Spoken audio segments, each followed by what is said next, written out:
ceux dont parle le passage d'Actes 13, 27 avaient une certaine compréhension des Écritures.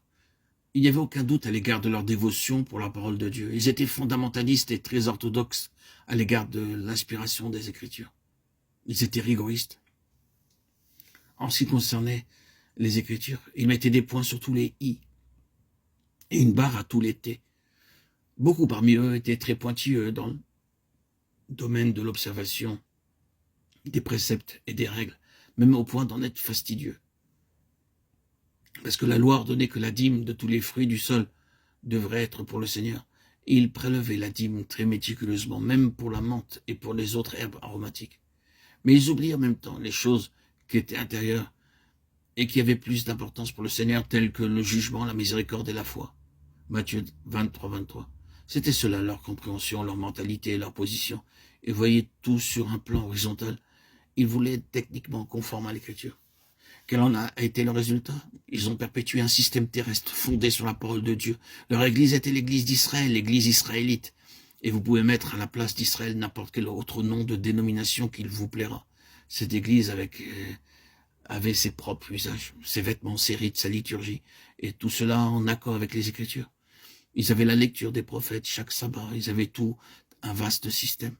Mais ils étaient tournés vers la terre et aussi morts qu'il est possible de l'être. C'était purement formel et ne participait pas à la pleine pensée de Dieu. C'était scripturaire dans un certain sens. Malgré cela, il faillissait à l'égard du conseil éternel de Dieu.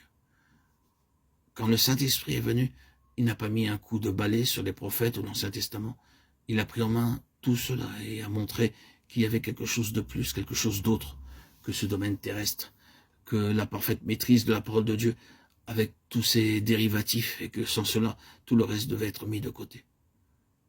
C'est ce qu'il est encore occupé de faire. Tout ce système n'a pas réalisé la pleine pensée de Dieu. Et le livre des Actes nous parle de cela, de cette grande transition. Il y a une divine pensée derrière tout cela, et lorsque vous l'avez saisi, vous pouvez vous passer de tout le reste.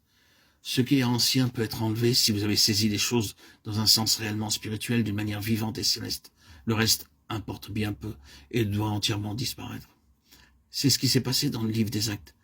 Vous pouvez ne pas toujours saisir ce qui a commencé, mais le fait est que cela devient bien une réalité.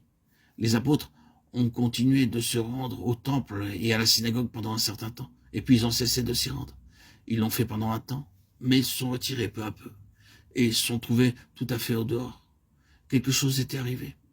Ils étaient entrés dans un domaine vivant, et tout le reste n'avait plus lieu d'être. L'ancien avait conduit au nouveau, il avait accompli son dessein. Ce qui était céleste avait trouvé sa signification. Ce n'est plus maintenant une question de technique.